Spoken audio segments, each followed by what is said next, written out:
And our final paper is Christopher Bahl from SOAS, who will be speaking about the transregional circulation of Arabic grammar books during the late Mamluk period.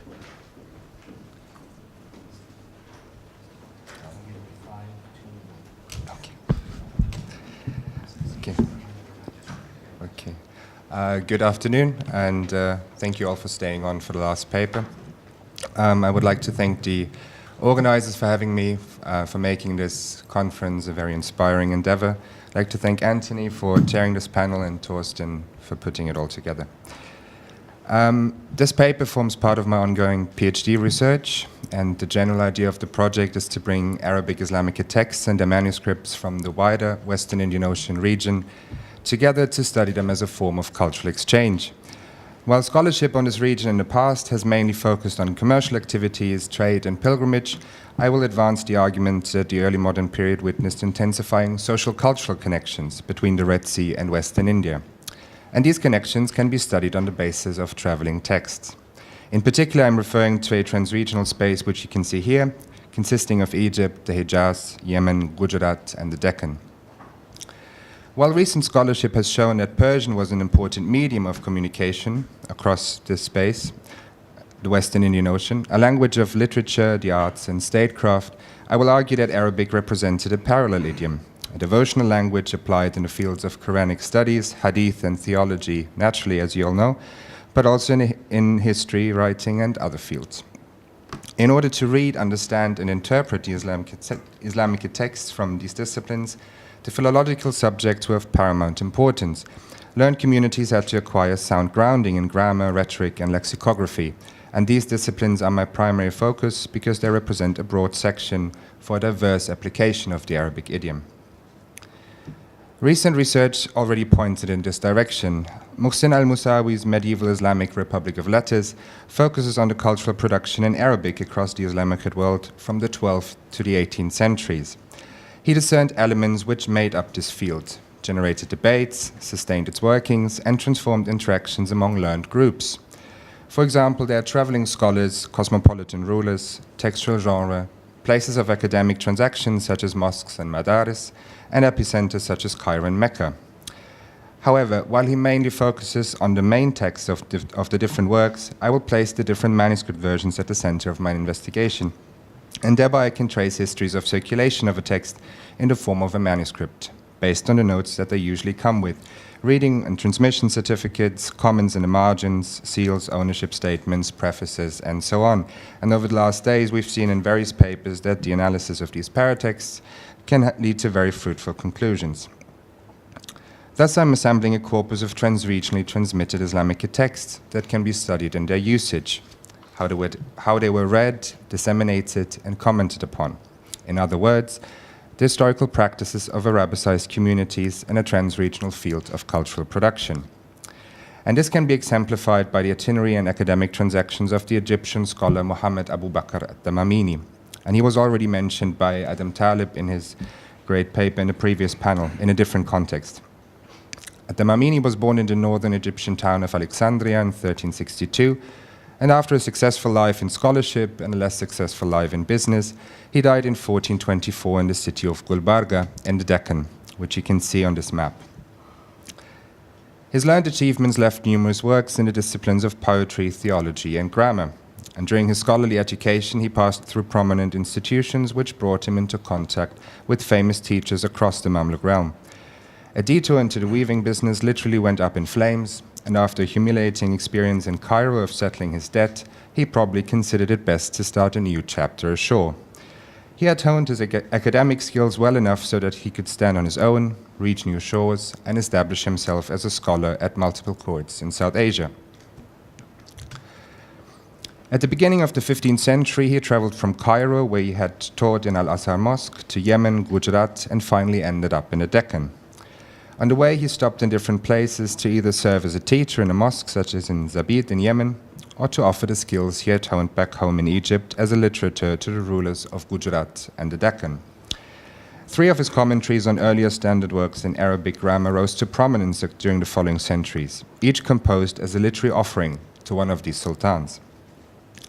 The first work, written after his arrival in the western port city of Cambay in Gujarat in 1417-18, is the Taliq al-Faraid, a commentary on Ibn Malik's Tasheel al-Fawaid. The second work, composed while he resided in the famous scholarly center of Naharwala in Gujarat in 1421, is entitled Tuhfat al-Gharib, and is a commentary on Ibn Hisham's treatise on syntax Mughni al-Labib. The third work, written while on his way from Gujarat to the city of Ahsanabad, so that is Gulbarga today, in the Bahmani realm, is called Al-Manhal al-Safi fi Sharh al-Wafi, a commentary on al-Balkhi's versified grammatical work Al-Wafi. And I will refer to these works as the Taliq, the Tuhfat, and the Manhal respectively throughout this presentation. The following paper looks at the appearance of these grammar works across different loci and media, so collective biographies, bibliographies, and manuscript versions, as an interlinked social cultural process over the following centuries. This can provide insights into the workings of Islamic canonical book cultures. I will argue that the continued transmission of these works over several centuries created a sphere of circulation with the proliferation of cultural practices that centered on the reading of Arabic philological texts. Such as academic transactions were conducive to the formation of textual communities who shared the sociabilities of a locally constituted space of learning, and at the same time were linked in their textual practices to a wider transregional Arabicized cultural field. In this process, al-Dabamini's texts, which all started as literary offerings to the courts in Gujarat and the Deccan, were transformed by a socially diverse readership to serve as works of reference in a scholarly milieu. Adaptations of his works can be studied on the basis of changing paratextual profiles on manuscripts, which were disseminated across the wider Western Indian Ocean during the early modern period. And this will make it possible to study the historical practices of the readers, to trace the changing social cultural significances that were attached to his works in circulation. While in Mamluk Cairo, al-Damamini operated within a larger academic framework where he inscribed himself into debates of his times. In Al-Hind, however, his compositional pursuits were not directed at an exclusively scholarly audience. All three shuruh were intended to instruct students in Al-Hind in the teachings of crucial scholarly figures from across the Islamic world. And I haven't studied these texts sufficiently yet, but so far this becomes clear with the presentation of his subject matter in the prefaces of all three works. The Tasheel of Ibn Malik was unknown among the learned communities of Gujarat, something which he intended to change with his Taliq. The Tuhfat was a reworked Hindi version of an earlier Sharh, which he had written during his travels to Yemen, and was meant to instruct those students in Gujarat who were not aware of the Mughni al-Labib. Similarly, the Manhal offered a prose explanation to a treatise in verse, and represented a curriculum of initiatory access to a learned community. And while these grammar works were intended as manuals, they were all composed as literary offerings to the court in the beginning. The Taliq and the Tuhfat were dedicated to the Sultan of Gujarat, and the Manhal to the Bahmani Sultan of the Deccan. These dedications were articulated in the form of extensive eulogies to the sultans in the prefaces of all three works, praising their qualities and achievements as Muslim rulers of Al-Hind. During the 16th century, courtly communities in the Deccan were the main sociabilities where versions of al-Damamini's text continued to circulate. And this is indicated by colophons, especially in Ahmednagar and Bijapur, two Deccani sultanates, which again you can see on this map, and the Bahmani successors. They also exhibited similarly formatted textual interplays. A 16th century transcription of the Manhal was prepared during the reign of Murtada Nizam Shah at Ahmednagar, and the colophon of a scribe who finished this version in 1576 was added at the end and preserved al-Damamini's earlier colophon. The textual format of these versions are matan sharh alternating text blocks, often contrasted through use of black and red ink. Similarly, this can be said for another transcription from 1585, this time from the Royal Library of the Adil Shahi dynasty at the court in Bijapur. Again, the copy is left the original colophon intact and stated the completion of his version in a mix of Arabic and Persian formulae. Al-Damamini's compositions in the field of Arabic syntax contributed substantially to the perpetuation of an Arabic idiom at these courts, enacted and read by the royal entourage.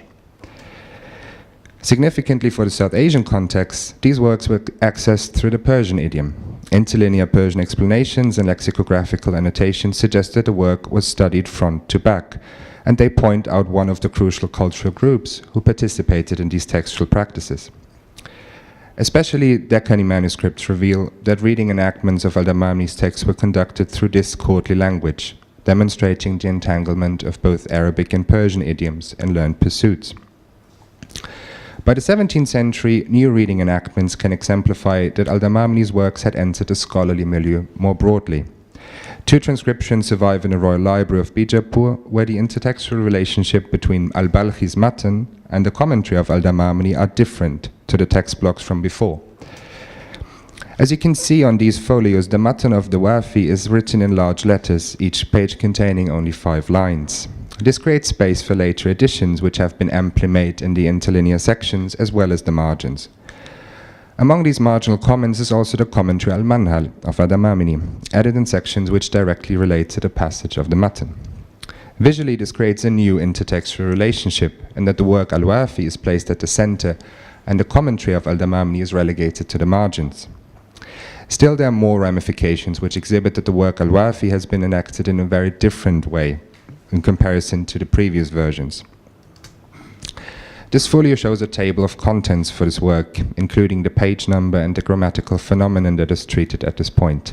I would argue that this makes the work far more accessible than the previous transcriptions, which lacked this device. Readers can now browse in order to find the grammatical element they want to study. And more significantly, this folio shows a table of abbreviations in Persian, listing prominent grammatical commentaries with the related symbol corresponding to the inscription on the following pages. Shown among them, of course, is also al-Damamni's Manhal. This manuscript version entails new characteristics. First of all, the preface of al-Damamni's work has disappeared. Thereby, the context of compositional genesis, transmission, and transcription is deleted from these pages. In consequence, the dedication to the Bahmani Sultan is missing, as is a colophon marking the continued reproduction in a courtly context. The enactment of the work, based on reading traces and studying notes, locates the work at a greater distance from the royal scene, and within the scholarly purview of the higher learned communities of the subcontinent.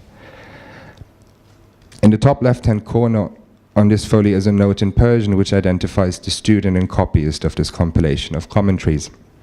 Accordingly, the marginal notes were inscribed by the judge Makhdum Qadi Kabir al-Milla wa ad-Din Ibn Qadi al-Kabuli. Thus, the commentary of al-Damamni has now become a work of reference entirely, stripped of its aura of royal patronage and circulation, and enacted specifically to read and study the Wafi by professional groups in the Deccani Sultanate. At this point, it is important to emphasize that this textual transfer was not a one-way street, but that al-Damamni's text circulated across the wider Western Indian Ocean, especially in the Mamluk realm and the Ottoman domains. Al-Damamni's case demonstrates a human mobility which was conducive to a broad and condensed circulation of his texts throughout the late medieval and early modern period. And readers also stated their awareness concerning al-Damamni's mobility, that of his texts and their compositional details. Thus, a version of the Tuhfat copied in 1586 was further inscribed in 1588 with a paratextual note after the title page. The reader stated that al-Damamni had written and taught one such text in Al-Azhar and subsequently composed scattered or mutafarika versions in Al-Hind, which are today also present in Al-Qahira. Epitextual references, and here I use the term which Jeanette has used as a form of reference to a text which is not present on the text itself, but which is present in other text and refers to this text. I hope that makes sense. Maybe not. You will see. Epitextual references corroborate the wide dissemination of al-Damamni's texts across the Ottoman domains. They simultaneously emphasize a new level of representation.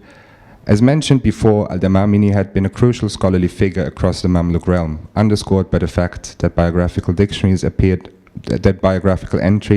in the famous biographical dictionaries of his peers in Mamluk Egypt and Syria. All provided a short sketch of his travels from Egypt via the Hijaz to Yemen to India, the social networks of teachers, and his scholarly achievements across the literary and philological disciplines. By the end of the 15th century, all three grammar commentaries from Gujarat and the Deccan, the Taliq, the Tuhfat, and the Manhal, were mentioned. Further afield, these titles appeared in a library catalogue of the Ottoman Sultan Mehmed II during the 15th century. By the 17th century, the work had already gained a wider transregional fame beyond the courtly realms of the Ottoman Empire. The famous Khatib Çelebi, also known as Haji Khalifa, listed al-Damamni's commentaries in his famous bibliographical work Kashf al-Sunun. With respect to all three commentaries, details of the compositional process, the work's transmission, and the first line of the commentary are included. This epitextual reference offered the possibility to identify the work as a significant commentary of Arabic grammar among the scholarly communities of the Ottoman world. The effects are twofold. Such epitexts functioned as a sign for professional merit and constituted a publicizing platform that articulated and disseminated information about academic transactions. One can consider the abundance of these epitextual references to al-Damamni from the biographical dictionaries, library catalogues, and bibliographies as a new form of representation. They elevated the significance of his commentaries to definitive works of reference among both courtly and scholarly communities. On the ground, his works were read from madaris in Istanbul to mosques in Cairo and sociabilities in Mecca. And these processes of reproduction also facilitated the transformation of manuscript copies to be applied to new studying purposes. More significantly, the idea of a reading enactment that served the interests of readers is evident again from paratextual profiles of several manuscripts. For example, 9 of the 19 versions of the Taliq from the Suleymaniye library, copied mainly from the 16th to the 17th centuries, come with a fihrist again, a table of contents, and these versions were transcribed in Cairo, Mecca, and Istanbul. And after looking at hundreds of manuscripts from the philological disciplines in this period, the table of contents generally seems to be a 17th century or late 16th century innovation that was introduced by scholars and scribes in contrast to previous centuries. For this paper, this process of fihristization is significant again because it emphasizes the crucial connection between Arabicized communities across South Asia and the Red Sea region. Both developed similar cultural practices in order to access these grammar works. The fihristization as a cultural practice means that such grammar works were broken up into their various elements and made suitable for the individually tailored study of syntactical phenomena. The fihrist is added later on to the reproduced manuscript to serve as a reader-centered feature, and such paratextual editions redefine the accessibility of al-Damamni's text to offer a new studying experience. To conclude, the circulation among a socially diverse readership and the numerous manuscript reproductions suggest the popularity of al-Damamni's works among Arabicized communities and their learned pursuits. The truly transregional dimension of his compositional activities in the 15th century and the continued reproduction and transmission of his works during the following centuries marked the existence of dense social networks of cultural exchange between India and the Middle East. Al-Damamni's work started within a context that was closely linked to regional factors. In South Asia, he was an outside scholar, seeking patronage and drawing on his cultural capital from the prestigious centers of learning. His compositions subsequently made their way into wider scholarly networks of South Asia, and with this scholarly identity, they fed into the wider networks across the Western Indian Ocean. The perusal of the work included a broader readership over time. In Al-Hind, in the beginning, the work was exclusively read by the royal entourage in a highly segmented social context. And at this point, it is important to keep in mind the asymmetries in the social use of Arabic across the Red Sea region and the subcontinent. According to recent scholarship on reading practices by Konrad Hirschler, and as we've seen again yesterday in the paper given by Garrett Davidson, many different social and professional groups participated in the transmission of scholarly works across the Red Sea region, a situation which is very different from the subcontinent. But arguably, the situation had changed by the 16th and 17th centuries, when these Arabic works circulated across a broader range of social groups, such as the scholarly communities in the Deccan, and thereby entered new spheres of exclusivity and social use. The appearance of his works across different media as epitextual references in the bibliographies and collective biographies showed their dissemination among wider publicizing platforms. While in South Asia a move from courtly to scholarly contexts dominated, across the Ottoman domains it seems that it was much more of a scholarly affair throughout. And finally, it was the changing paratextual profiles which demonstrated a continued adaptation of his texts in individualized manuscript versions to serve the needs of a growing readership, a textual community centered around the initiation into the field of Arabic grammar. While regional differences, such as the contrasting use of Persian marginalia in South Asia and the consistency in Arabic notes across the Red Sea region point to different cultural backgrounds, they similarly applied new paratextual elements, the readers, to make the texts more accessible.